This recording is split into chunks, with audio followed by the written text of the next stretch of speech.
আসসালামু আলাইকুম। আমি শরীফ ইসলাম।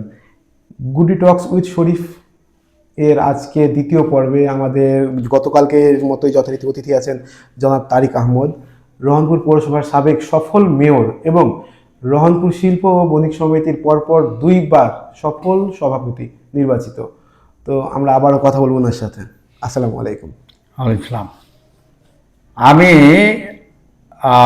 আমার উপরে কি ধরনের কি বলে যে নজরদারি ছিল সে সময়, আমি যখন মেয়রের দায়িত্ব পালন করি, তার দুইটা ঘটনা আমি বলবো। অনেক ঘটনা আছে, তার মধ্যে দুইটা ঘটনা বলছি আমি। একদিন আমি আমার বাসায় আছি, তো আমার বড় ভাই ফিরোজ ভাই এবং সে সময় শহীদুল্লাহ ভাই উনি বেঁচে ছিলেন, উনি, তারপরে আমার চাচা ভাই আর এক ভাই সনুমুল্লাহ ভাই, তিনজন আমার বাসায় আসছিলেন, মানে আমাদের পারিবারিক একটা বিষয় নিয়ে কি বলে যে কথা বলার জন্যে। তো সরকারের যেটা গোয়েন্দা, এরা যে কোথায় ছিলেন বলতে পারবো না। আমাকে রিং দিয়ে বলছে যে আপনার বাসায় এই যে একটা দাড়িওয়ালা লোক গেল, তার সাথে আরো দুজন লোক গেল, এরা কে?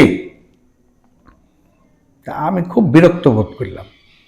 মানে নজরদারির তো একটা সীমারেখা থাকতে পারে। অবশ্যই। তারা নজরদারি করেছে, তারাকে জানতে হবে যে এই লোকগুলো কে।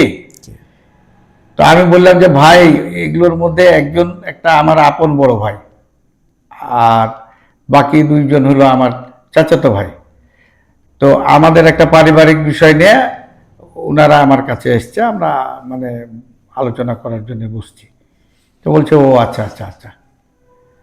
তো মানে নিজের একবারে রক্তের ভাই এবং আত্মীয় স্বজনও আমার বাড়িতে আসার পরও আমাকে প্রশ্নের সম্মুখীন হতে হয়েছে। মানে এতটাই তারা আমাকে চাপের মুখে রাখতো। তারপরে আরেকটা ঘটনা বলি। আরেকটা ঘটনা হলো, একদিন আমি বাবুরঘুনে, 2 নাম্বার ওয়ার্ড বাবুর। হ্যাঁ বাবুরঘুনে একটা সুন্নতে খাতনার কি বলে যে দাওয়াত খেতে গেছি আর কি। দিয়ে আমাকে বলছে কোথায় আছেন আপনি? আমি বললাম যে ভাই আমি একটু বাবুরঘুনে আছি। বাবুরঘুনে কি করছেন? তা আমি বললাম যে বাবুরঘুনে একটা দাওয়াত খেতে এসেছি। তো বলছে দাওয়াত খেতে গেছেন, আপনি আমাদেরকে জানাবেন না? তা আমি বললাম যে এটা কেমন কথা ভাই, আমি তো কোনো পলিটিক্যাল কোনো কাজে আসিনি এখানে, আমি তো একটা দাওয়াত খেতে এসেছি। তারা আমাকে বলছে যে এটাও আপনাকে বলতে হবে, আপনি যদি ভালো থাকতে চান তাহলে এটাও আপনাকে বলতে হবে। মানে আমি মানে সাধারণ মানুষের সাথে যে মিশবো বা কোনো জায়গায় যে একটু চা চক্র করব বা চা খাবো বা গল্প করব, এই সুযোগটাও আমার ছিল না। যার কারণে দেখা গেছে যে আমার দলের যারা নেতাকর্মী আছে বা সাধারণ মানুষ যারা আছে, তাদের সাথে আমার একটা দূরত্ব সৃষ্টি হয়ে গেছিল। এই দূরত্বটাই দেখা গেছে যে আমার ভোটের সময় সবচেয়ে বেশি ক্ষতি করেছে।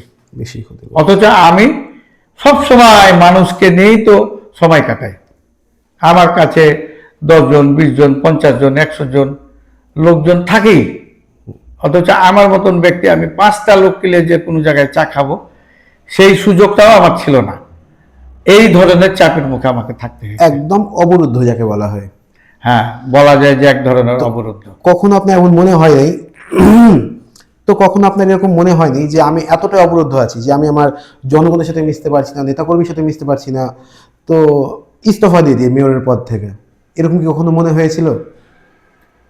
না, ওইটা আমার কোনো সময় কাজ করেনি। আমার কথা হলো যে যতক্ষণ পারবো আমি আমার মেধা দিয়ে, ধৈর্য দিয়ে আমি কাজ করব।